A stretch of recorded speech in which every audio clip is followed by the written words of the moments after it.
Nous rejoint, je vous signale tout à l'heure Damon Albarn de Blur va chanter avec lui, donc vous pouvez l'applaudir à l'avance, puisqu'il est venu spécialement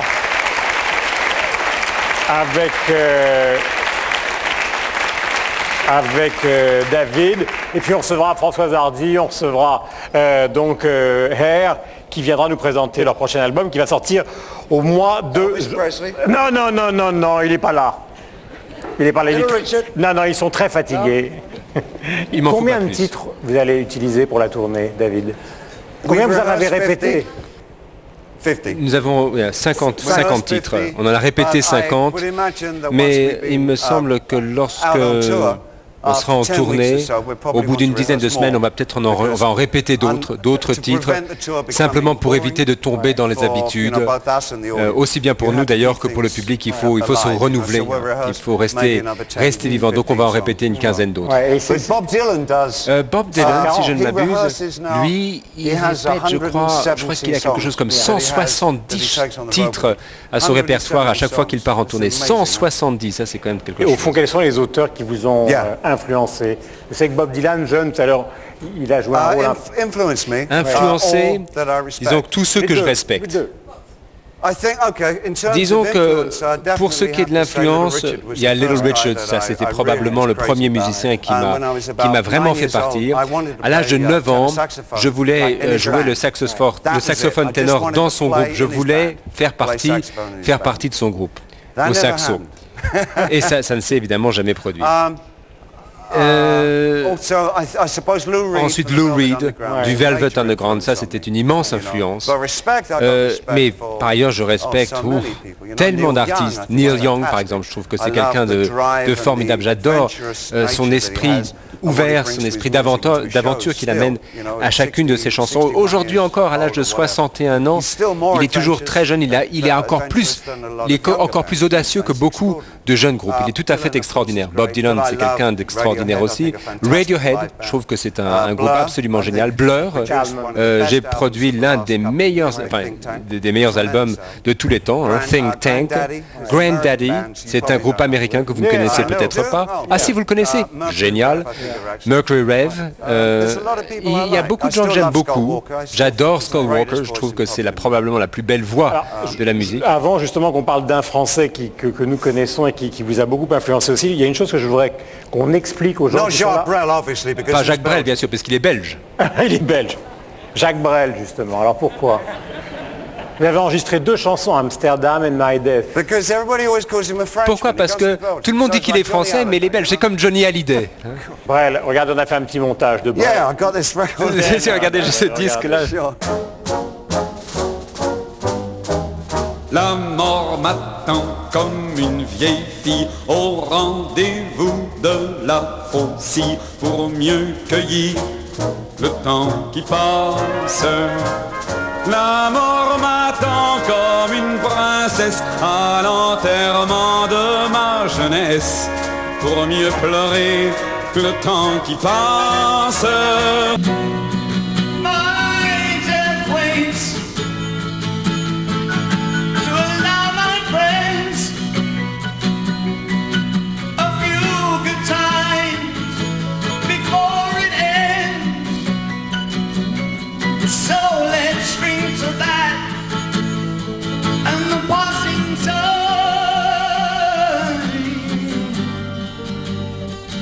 Whatever lies behind the door, there is nothing much to do.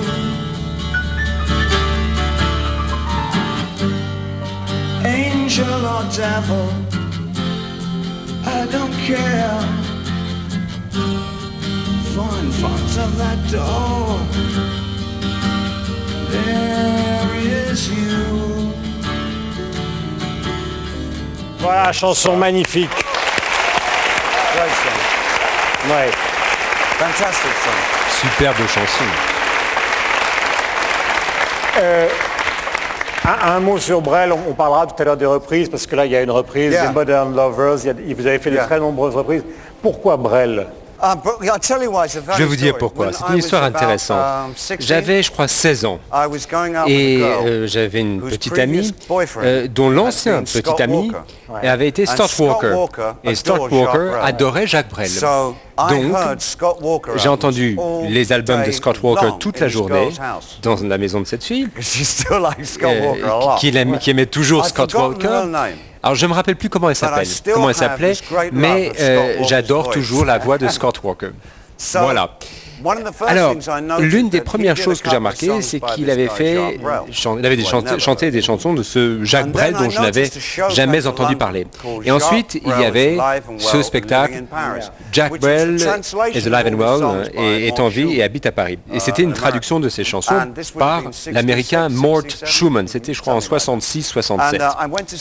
Je suis allé voir le spectacle et lorsqu'il y a eu cette chanson sur les gars qui faisaient la queue pour leur injection contre la syphilis, je me suis dit, ce mec est absolument génial. J'ai jamais rien entendu de pareil, c'est quelque chose, enfin les paroles étaient absolument fabuleuses.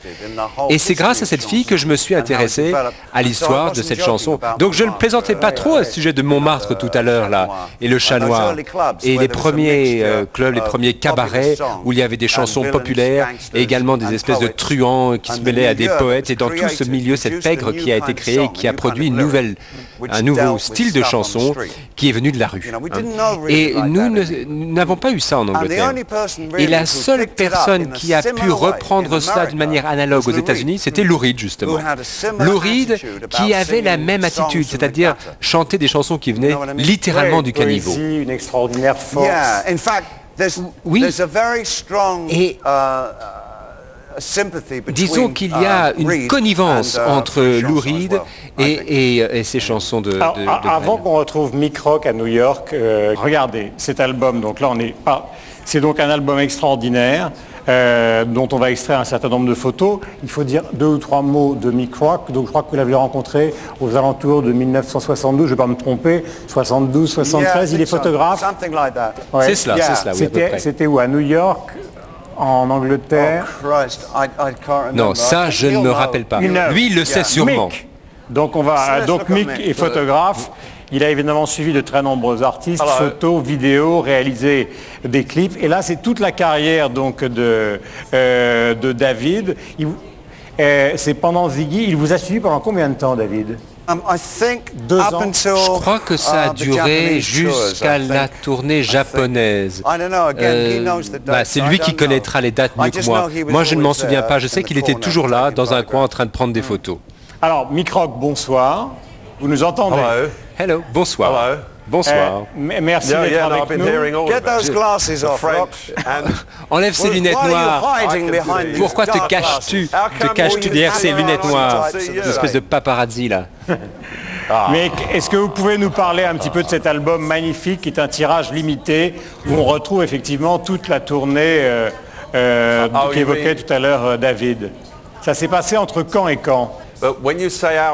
Quand vous parlez de l'album, vous parlez du livre, voilà. Ce livre que tu essaies de nous fourguer, là. Ouais. Ah, c'est notre livre. C'est quand même le livre de David autant que le mien. Non. Moi, je fourgue un disque. Toi, tu fourgues un bouquin. On s'est pratiquement planté l'un comme l'autre. Non, en fait, non. Ça se vendra très bien. Mais Mick, il faut que tu m'envoies des royalties. Mais tu veux une belle montre? Je t'envoie une montre si tu veux, en guise de royalties. Une belle montre. Non, parle-nous de Ziggy Stardust, Mick, si tu veux bien. Parle-nous de Ziggy Stardust. Je connais Ziggy Stardust, sur le bout des doigts. Je l'ai rencontré. Alors, il y a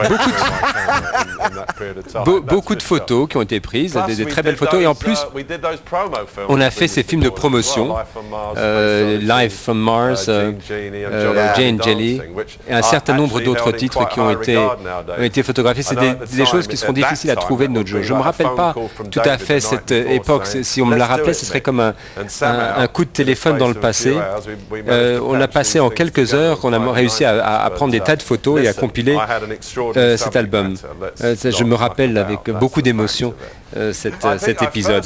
Toujours est-il que j'ai rencontré, je crois, à Birmingham. C'était tout au début de Ziggy Stardust et il m'a complètement bluffé. Je veux dire que là, quand je l'ai vu, j'étais complètement époustouflé. Et on a fait une série d'entretiens, d'interviews, et j'ai passé quand même pas mal de temps, beaucoup plus de temps avec David que la plupart des photographes de l'époque.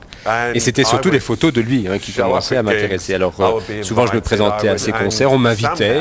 Et puis, j'étais entouré de cette foule et surtout dans l'entourage de cette espèce de monstre qu'était Ziggy Stardust. Et j'ai eu la chance d'être au bon endroit, au bon moment. Disons que j'ai eu cette chance, mais enfin bon, il a fallu un peu de ténacité. Oui, et puis ensuite, on s'est retrouvés jeudi soir. Alors, non, là, tu n'as parlé de mercredi. Ensuite, qu'est-ce qui s'est passé jeudi? Il ne va pas tout raconter. Merci Nick d'avoir été avec nous. Je voudrais quand même présenter l'album qui est absolument... absolument extraordinaire. Vous y avez quand même travaillé un petit peu, David. Oui, j'ai écrit les paroles. Il fait semblant d'être un compositeur, mais en fait c'est moi le parolier. Lui, il ne sait pas écrire pour dessous. Non, mais disons que je me suis inspiré des photos. J'ai regardé les photos et j'ai écrit ce qui me venait à l'esprit en regardant ces photos. Et c'est un bel album, un beau livre. Il est magnifique. Il a pris de très C'est vraiment un des plus beaux albums consacrés au rock. Une dernière question concernant... beaucoup de gens se sont demandé pour le 30e anniversaire de Ziggy, il y a eu une réédition de l'album et à un moment on a parlé d'un film, d'une comédie musicale, de projet. Tout ça c'est terminé, ça n'existera pas. Vous avez toujours cette idée qu'un jour... Non, effectivement, pour l'instant, cela ne m'intéresse plus. Ce qui m'intéresse, c'est ce que je fais en ce moment. C'est ce que j'écris, c'est ce que je compose. J'en ai pas besoin maintenant dans ma vie, franchement. David, qu'on va retrouver avec Damon Albarn, que je salue, de Blur, qui est arrivé parmi nous.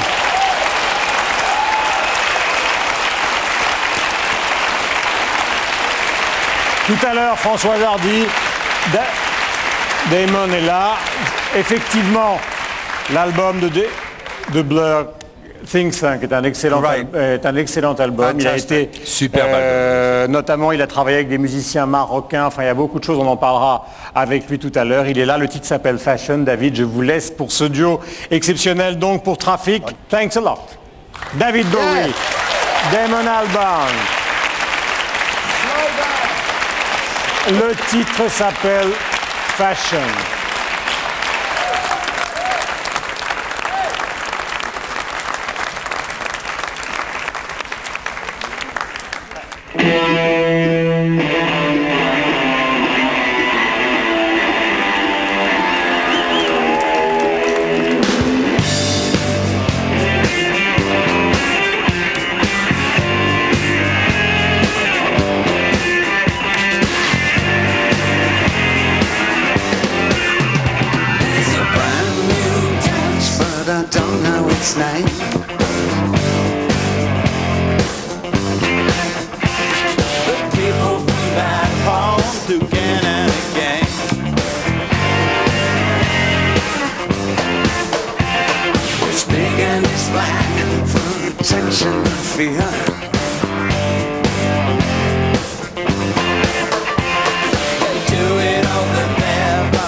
It's not very clear.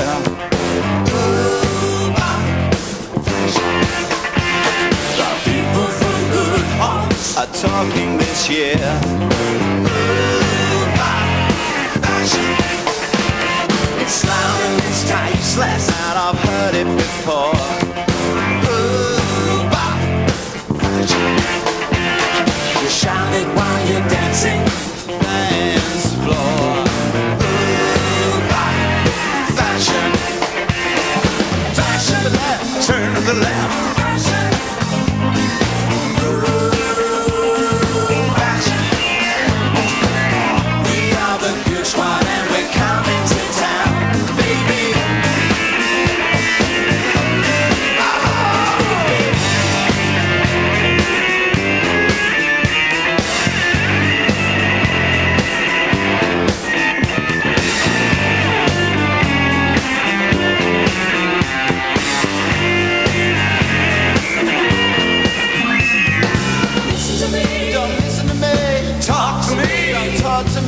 Dance with me, don't dance with me, no.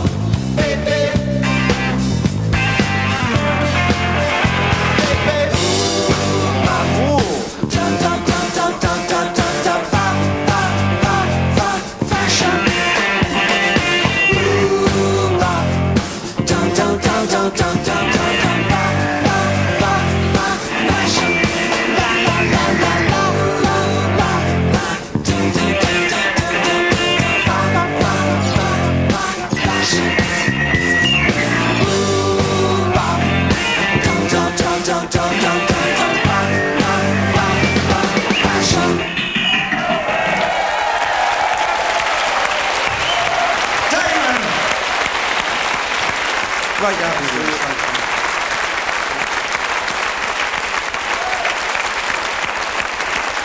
David et Damon.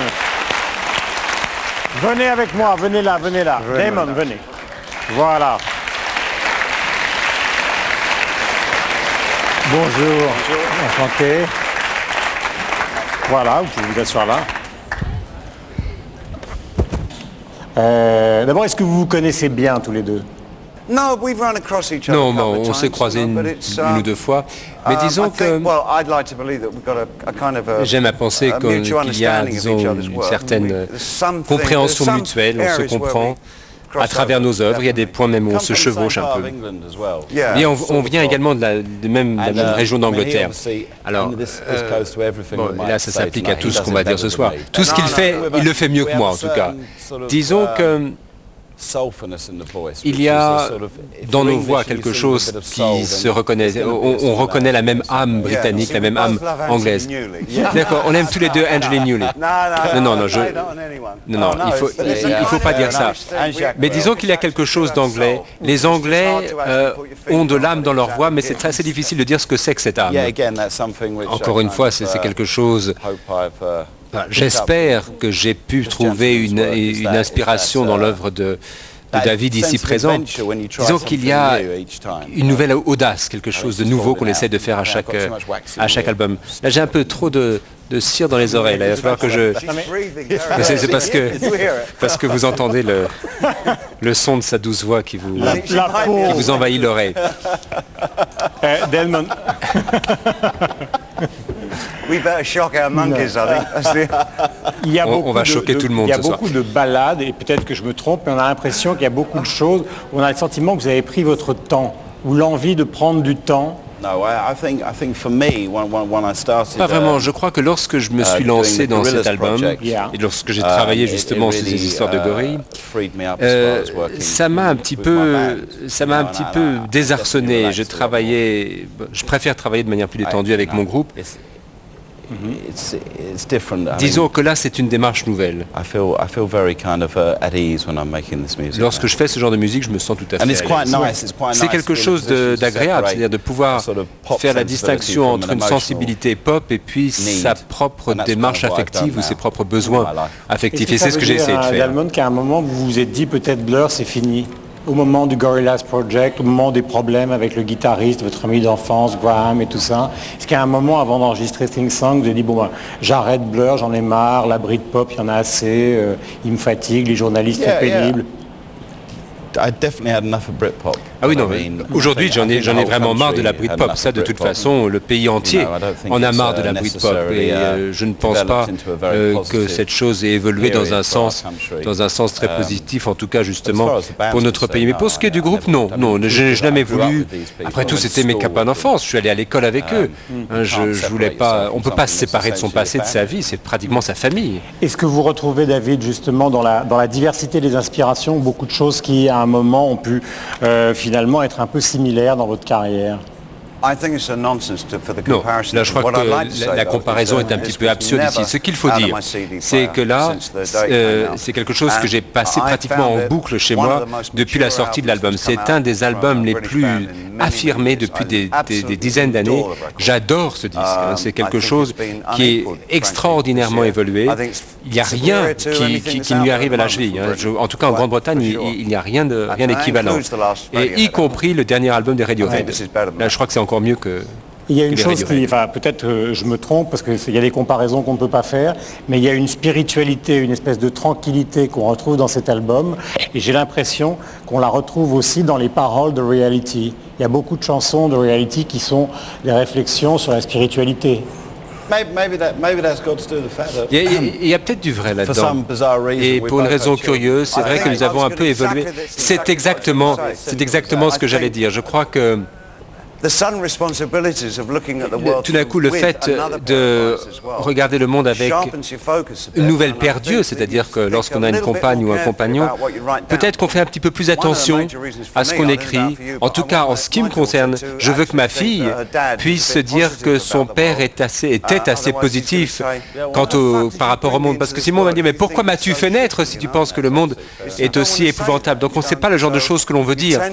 Et lorsque l'on a des enfants, on réfléchit 2 fois avant d'écrire. Mais enfin, on dit ouais. Comment elle s'appelle, la petite? Lexi. Alexandria Zora.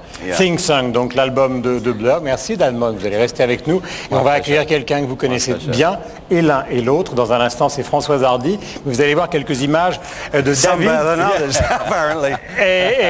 a qui l'aiment mieux que d'autres apparemment. D'ailleurs par quelqu'un qui a joué un rôle important dans la musique. C'est Malcolm McLaren. J'aurais pas dû dire ça.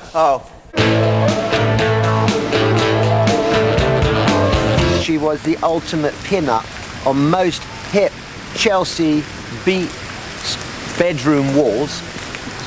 And I know for a fact many of the groups who were notorious and slowly becoming successful, such as the Rolling Stones, Brian Jones and Mick Jagger, the Beatles, John Lennon, Paul McCartney, and many other groups, all were desperately interested in having Françoise Hardy become their girlfriend in some way.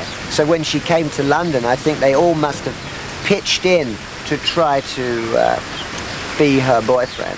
I was for a very long time passionately in love with her, as I'm sure she's guessed. Every male in the world and a number of females also were. And we all still are. Et voilà. Coincé. Françoise Hardy. Oh dear. Françoise. La voilà. Hey. Oh, man. Work with her. Yeah.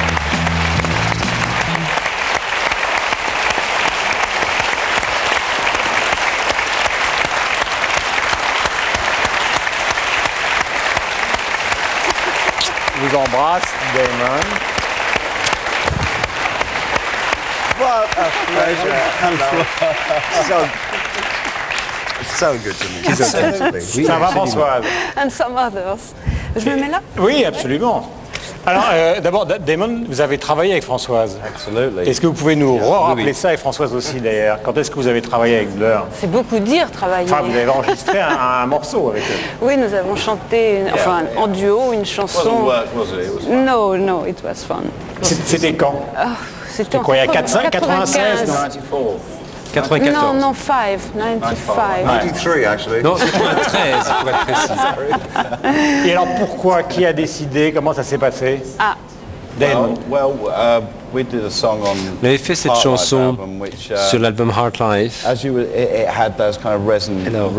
Il y avait effectivement ces résonances de Scott Walker et disons que la tradition populaire française des années 60.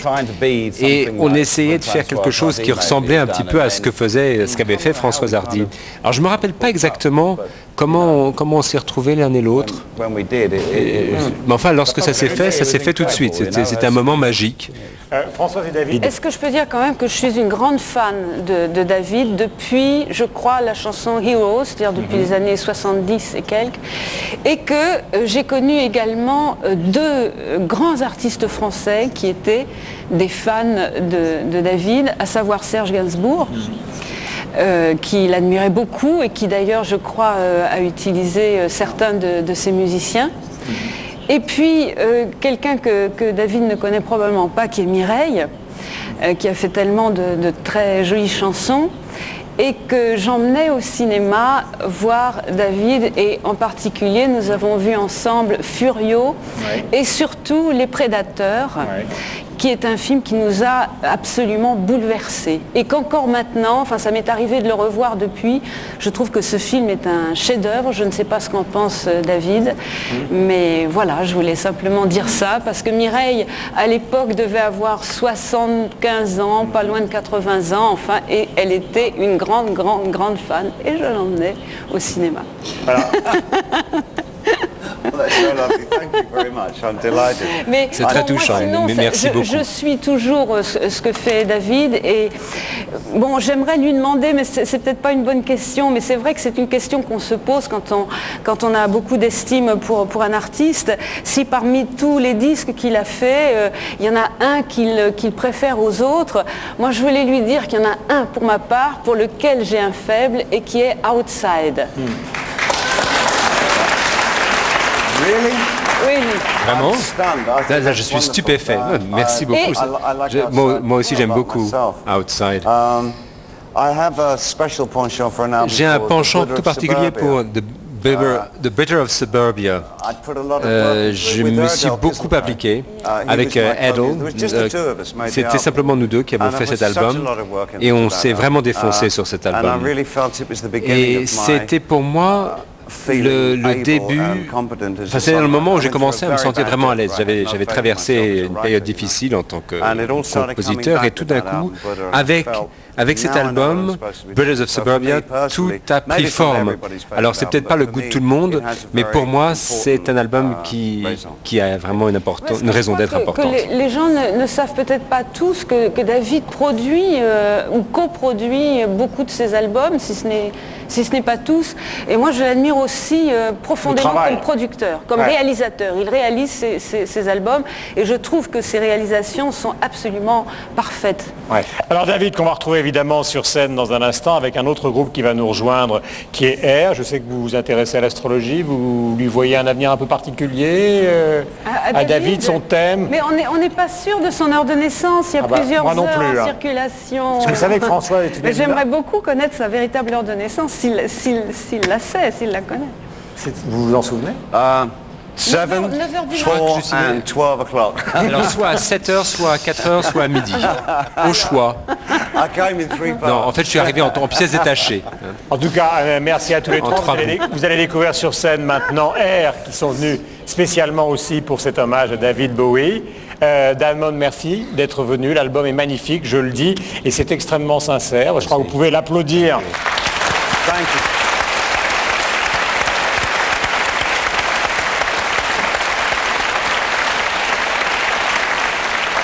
Vous allez découvrir un petit extrait des Dandy Warhols avec, je crois, le clip et un petit message. Regardez.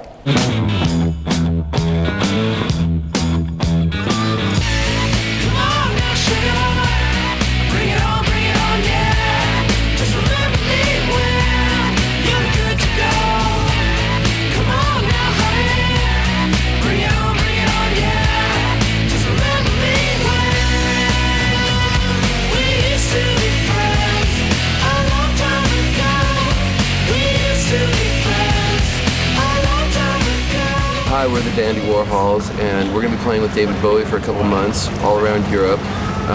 this fall, winter. We really wanted to be here for the show, but we can't be because we're obviously working way too hard. So, anywho, I just want to tell a little story. I saw when I was, I don't know, maybe 14 or something, I saw David Bowie for the first time. I'd never really realized who this guy was, but it was just this theater kind of, I think he had a tin clown suit with a big cloth tie and his beautiful face all whited out, and he was just singing, and it was The Man Who Sold the World. And it was on Saturday Night Live was what it was on. It was just the one song. The band came out and did it.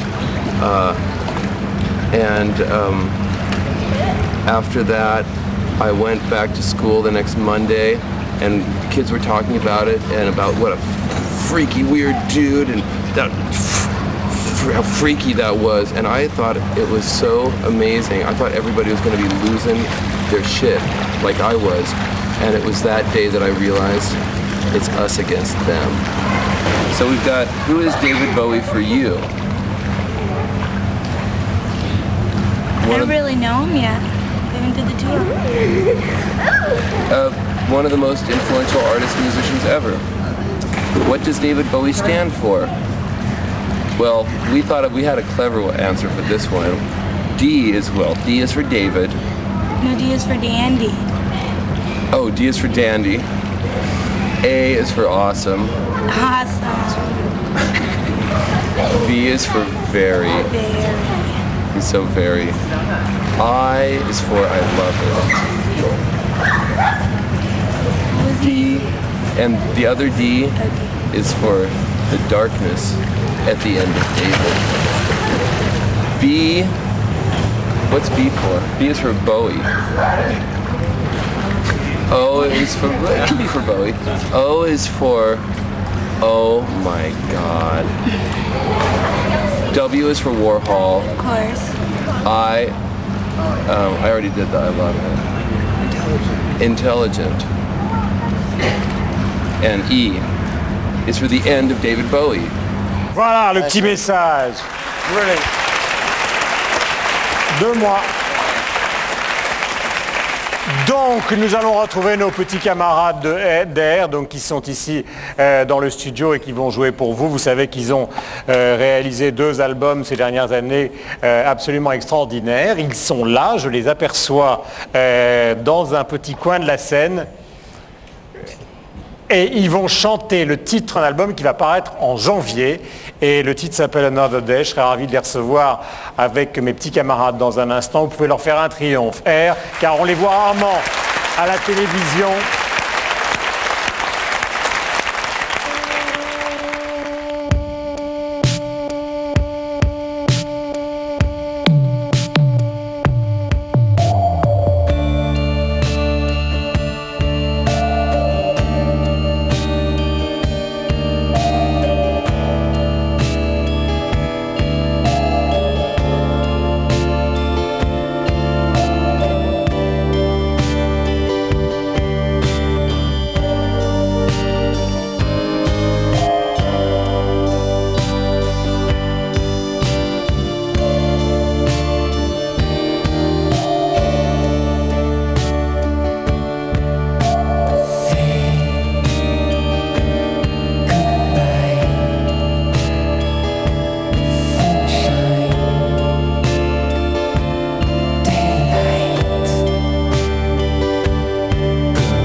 Nicolas et Jean-Benoît vont nous rejoindre. Voilà. Jean-Benoît va se mettre là, Nicolas ici. Donc Another Day, donc je voulais vous présenter les derniers albums de Hair. Donc celui-là vous le connaissez bien évidemment, c'est celui qui a suivi Moon Safari. Puis il y a une collaboration que vous avez fait avec l'écrivain italien Baricco. Il y a la bande de Virgin Suicide que tout le monde connaît. Et évidemment tout le monde attend le prochain album. Alors est-ce qu'il est enregistré, totalement fini, un peu comme l'extrait qu'on vient de voir? En fait, il est un peu trop tôt d'en parler, et puis il est trop tard de parler des derniers albums. Alors on les pose. Mais il est fini, il est fini là. Ouais. Et alors quelle va être l'ambiance? En fait, on s'est recentré, on a tout fait nous-mêmes par rapport à l'album d'avant qui était un peu pharaonique. Et je dirais que c'était une sorte de gros péplum. On a tous nos amis musiciens ont joué dessus. C'était une sorte d'orgie un peu sonore. Ouais. Et alors que là, on s'est recentré, Jean-Benoît et moi, on a été dans notre studio et on a fait tout l'album vraiment fabriqué à la maison, avec justement que des boîtes à rythme, des synthés, pas vraiment de... Pas de collaboration extérieure, pas de musiciens en dehors de vous deux? Non. Mis à part la collaboration d'un producteur qui s'appelle Nigel Godrich, qui a produit le dernier Radiohead par exemple. Ouais, ce qui est quand même pas mal. Voilà, et qui travaille avec vous. On avait besoin d'un obstétricien musical. C'est-à-dire quelqu'un qui pouvait nous faire accoucher des morceaux. Parce que quelquefois on ne sait plus nous-mêmes qu'est-ce qui est bien, qu'est-ce qu'on veut, on ne sait plus. Et donc cette personne-là nous a aidé à nous conforter dans un certain goût. Voilà. Puis il y a une chose qui a beaucoup, c'est très difficile de juger sur un titre, mais qui a changé, c'est qu'il n'y a plus l'utilisation du voice coder pour la voix. C'est que maintenant vous chantez. Nigel nous a persuadé de chanter nous-mêmes l'album. Alors vous vouliez pas? On allait faire comme d'habitude, on avait demandé à nos amis de chanter dessus. Et puis en fait, il aimait nos voix et le fait qu'on soit justement pas des chanteurs spécialisés, il aimait la différence que ça faisait par rapport aux disques qui se produisent en ce moment. Et il aimait notre accent français. Il regrettait que les chansons ne soient pas chantées par nous, donc on s'est lancé. Vous êtes jeté. Combien de titres il y aura sur l'album? Il y en aura 10 et 11 pour la version japonaise. Pour la version japonaise. Voilà. Donc tous les Japonais qui regardent ce soir savent qu'ils auront donc un titre supplémentaire. David, oui, David, pourquoi vous avez voulu qu'ils viennent? Parce que je sais que vous vous intéressez beaucoup à leur travail. Mais je trouve qu'ils ont vraiment une pensée d'avant-garde exceptionnelle. Ouais. Et le travail de David, parce que tout à l'heure à la répétition, je vous regardais tous les deux en train d'observer attentivement ce qui se passait avec un intérêt formidable, et vous parliez même des titres de David que vous aimez, comme tout à l'heure Françoise parlait d'Heroes. Je crois que vous, Modern Lovers, par exemple, Modern Love. En fait, nous, on a découvert Bowie avec Let's Dance, quand on était des jeunes adolescents. Et après Let's Dance, on nous a forcé à replonger dans le passé et à découvrir les compositions, les univers musicaux. Et je dois dire que, suivant... quand on écoute une chanson de David Bowie, ça correspondait exactement au genre de musique qu'on aimait. Je sais pas pourquoi, il n'y a pas vraiment de raison, c'est juste par rapport à votre personnalité, tout d'un coup vous trouvez la musique qui vous correspond. Et donc on est remonté dans le temps, comme ça on a découvert tous les albums, puis le travail avec les synthétiseurs aussi. Le travail avec Brian Eno. Vraiment un album qu'il a fait avec Iggy Pop qui s'appelle The Idiot, qui était pour nous le mix ultime de la musique électronique et du son organique des batteries et des guitares et des basses. C'est-à-dire que pour moi c'est la symbiose parfaite qui a rarement été égalée depuis. Et c'est en pensant à des disques comme ça qu'on essaie de faire des chansons comme Sexy Boy ou des choses comme ça. Mais après, en fait, quand on essaie de s'inspirer d'un style, évidemment, comme on n'est pas du tout David Bowie, on se retrouve avec notre style à nous, parce qu'on n'arrive pas vraiment à faire exactement comme dans nos rêves. Et c'est ça qui a donné tout notre univers musical en fait. Donc avec une écoute délicate, précise, pour essayer de s'en inspirer. Enfin, pas pour... Ouais, c'est-à-dire qu'on était quand même vraiment... on a été choqués quand même par cette musique. Enfin, ça et d'autres choses aussi, il n'y a pas que... Mais vraiment, c'était exactement ce qui nous correspondait. On était un petit groupe de gens qui avions ce lien. Quand on écoutait des musiques comme ces disques-là, on se sentait membre d'une espèce de communauté. Voilà, exactement, artistique. Françoise R, vous les connaissez? Bien sûr, on a même travaillé fait quelque chose ensemble. Oui, j'ai chanté une chanson avec eux, enfin, en tout cas composée par eux. Ouais. Non, mais et justement, leur travail vous intéresse pour quelle raison? Parce que je les connais. Ouais, comme on sait, tout le monde sait que vous ne faites pas tout sauf n'importe quoi dans le domaine de la musique, c'est parce que c'est vraiment quelque chose qui vous intéressait. Oui, mais moi ça m'est très difficile d'expliquer pourquoi je m'intéresse à une musique. C'est simplement parce que je la trouve personnelle en général, personnelle et de qualité. Ça s'arrête là. C'est-à-dire, c'est tout. C'est tout. Merci, l'album sort donc au mois de janvier. Et est-ce qu'il portera le titre de la chanson? Non, on vient d'entendre, ou est-ce que le titre sera différent? Ou est-ce que c'est un mystère? C'est un mystère pour l'instant. C'est un mystère pour l'instant, mon œil. Je suis sûr. Le titre n'est pas encore arrêté. Le titre n'est pas encore arrêté. Merci Françoise. Alors nous allons retrouver dans un instant Too Many DJs qui vont revenir parce qu'ils ont mixé de très nombreux titres de David Bowie. Et après on terminera avec vous 2 derniers titres sur scène pour les gens de Trafic. Merci à tous les 3. Petit extrait donc de Too Many DJs et ils seront avec nous dans un instant.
Les voilà, ils arrivent. Yeah.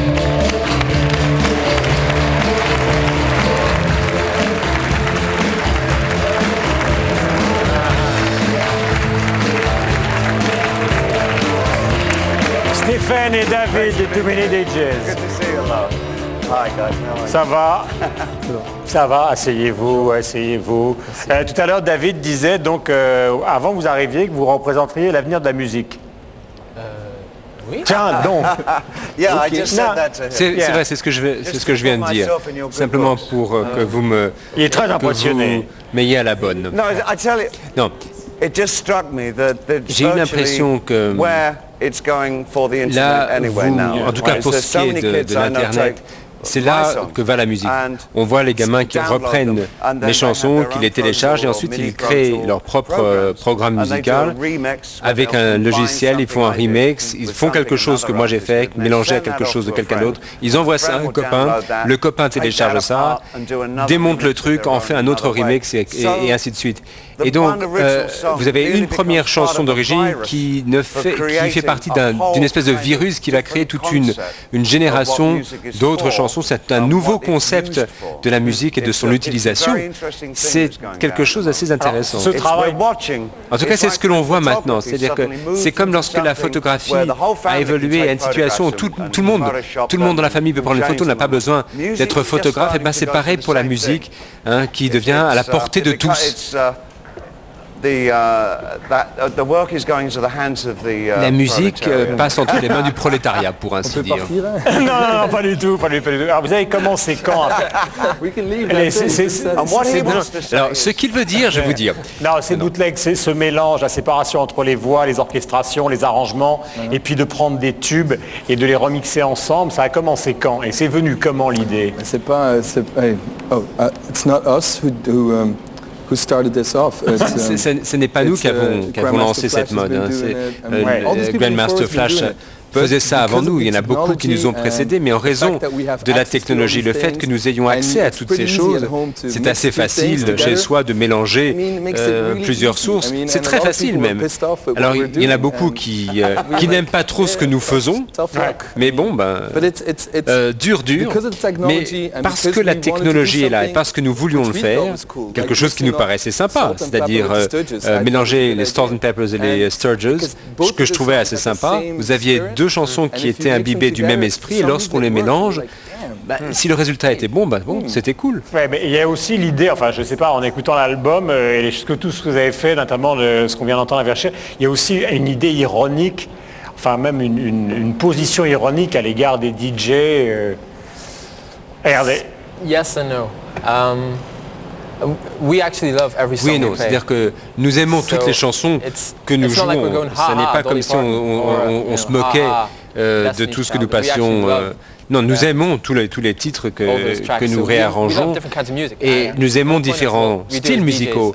En tant que DJ, ce que l'on essaie de faire, c'est en fait de reprendre les choses que nous respectons. Alors évidemment, il y a la techno, il y a le deep house, le rock, le hip-hop, tout ça qui peut se mêler, mais on n'a pas besoin de la même chose tous les jours. Et donc effectivement, sur le plan musical, nous essayons d'être un petit peu variés. La carrière de David Bowie, c'est la même chose. Il est passé par tellement de styles différents, il n'a jamais fait deux fois la même chose.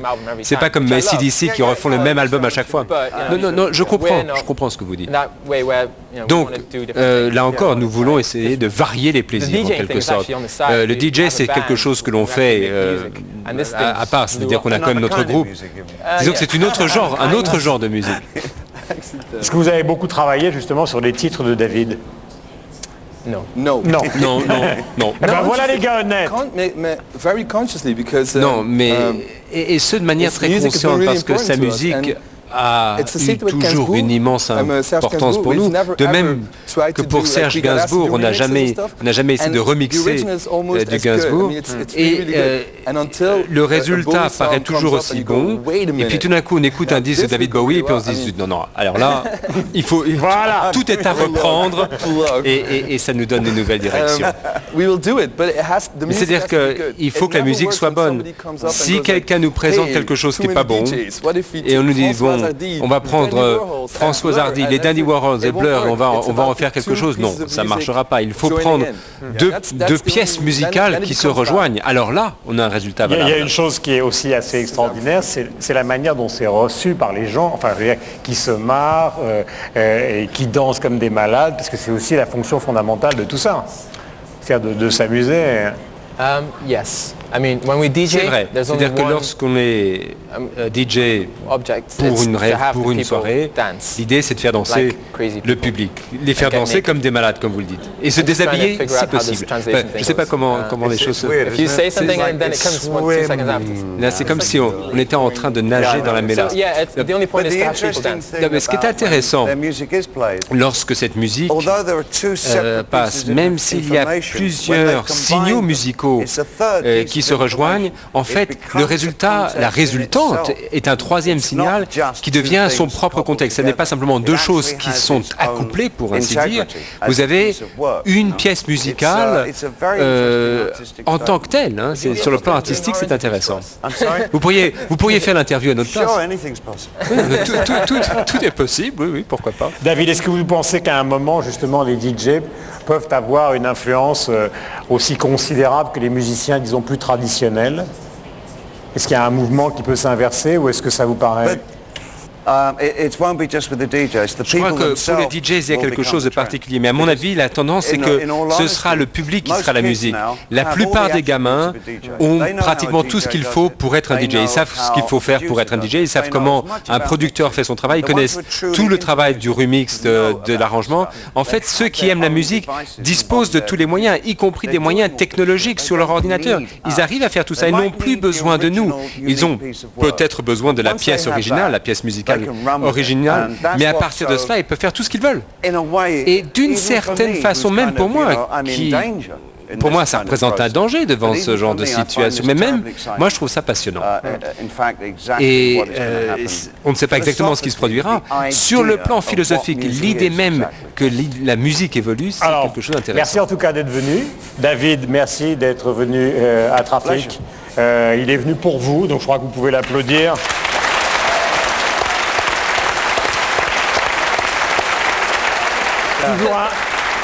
Toujours un peu d'émotion. Merci de votre gentillesse. David a consacré 7 titres pour France 2 et pour Trafic, pour tous ceux qui sont sur le plateau et pour tous ceux qui sont là ce soir, dans la préparation d'une tournée qui va être très importante et très fatigante. Donc on vous remercie 10 000 fois. David, qu'on retrouve sur scène pour les 2 derniers titres. Thank you, Kim. Thank you. Thanks a lot. Donc le premier titre, c'est Fall Dog Bong the Moon. L'album de David Bowie, c'est Reality, vous le savez, produit par Tony Visconti. Et merci à tous les deux d'être là.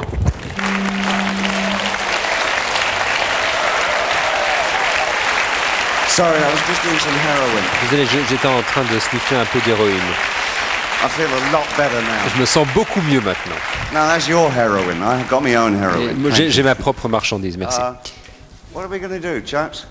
Okay, this is a song. Bon, voilà ce qu'on va faire. I think we both like a lot. Une chanson que nous aimons bien l'un et l'autre. Do you like it? Elle vous plaît aussi? Three of us like Je crois que tous les trois. This is called Days. Days.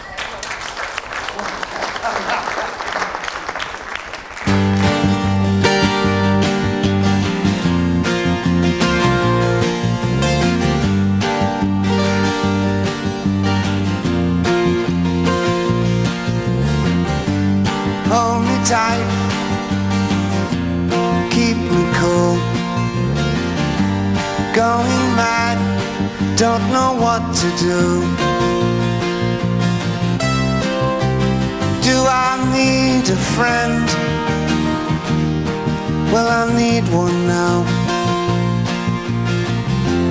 All the days of my life, all the days of my life, all the days I owe you.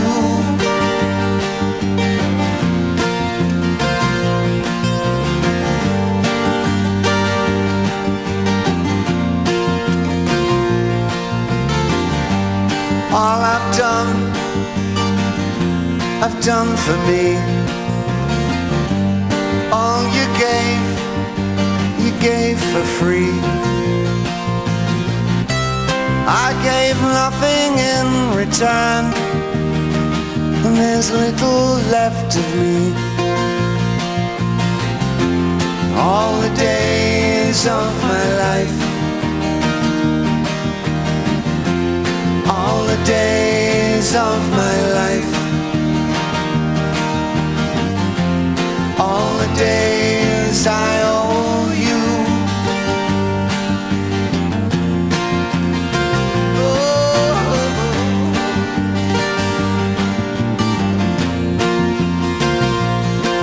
In red-eyed pain, I'm knocking on your door again. This crazy brain entangles, pleading for your gentle voice. These storms keep pounding through my head and heart. I pray you'll soothe my very soul. All the days of my life, all the days of my life, all the days of my life, all the days of my life, all the days I owe you. All the days of my life, all the days of my life, all the days of my life, all the days of my life, all the days I owe you. All the days of my life, all the days of my life, all the days of my life, all the days of my life, all the days I owe you.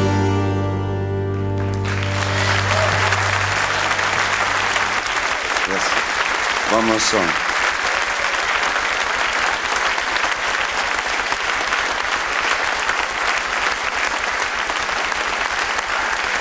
Okay, this song is called Fall Dog Bombs the Moon.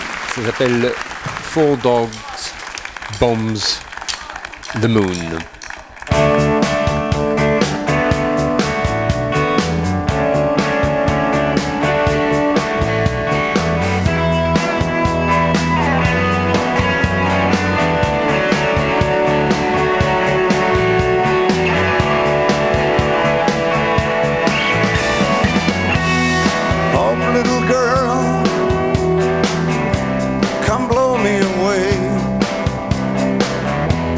I don't care much, I'll win anyway, I'm just a dog.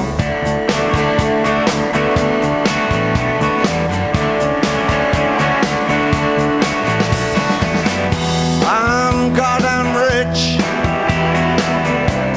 an exploding man. When I talk in the night, there's oil on my hands, just a dog.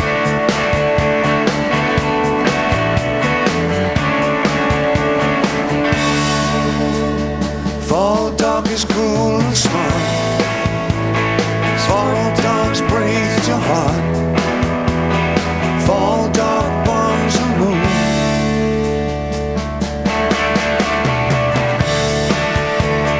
Devil in the marketplace, devil in your bleeding face. Fall dog bombs the moon. Just a dog.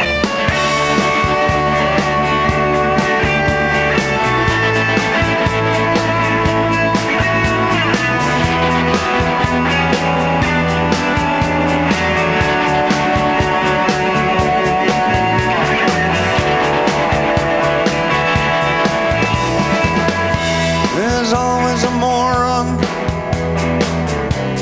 someone to hate, some corporate tie, a wig in the date, just a dog.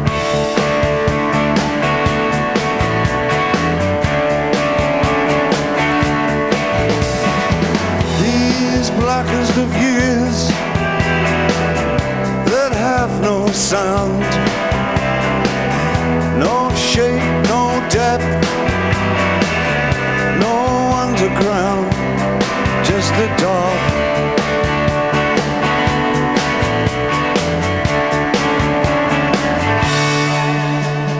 Fall dog is cruel and smart. Smart time breaks a heart. Fall dog bombs the moon.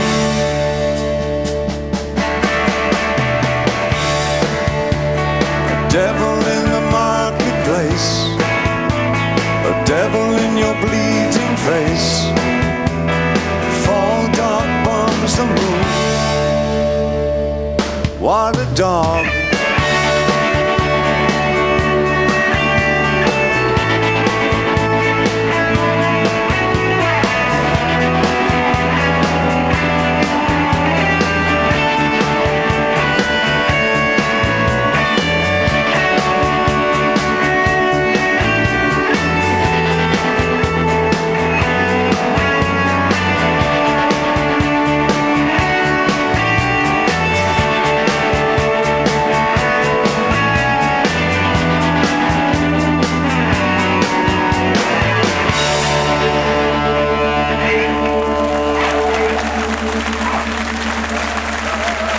Thank you so much, everyone, for giving us a wonderful evening. Thank you.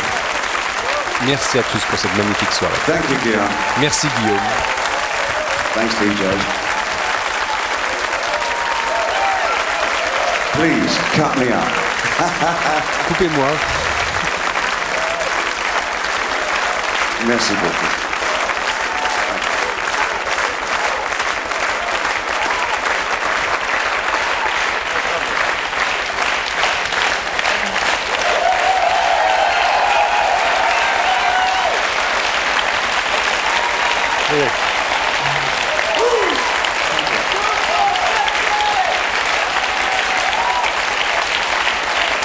Good night, be safe.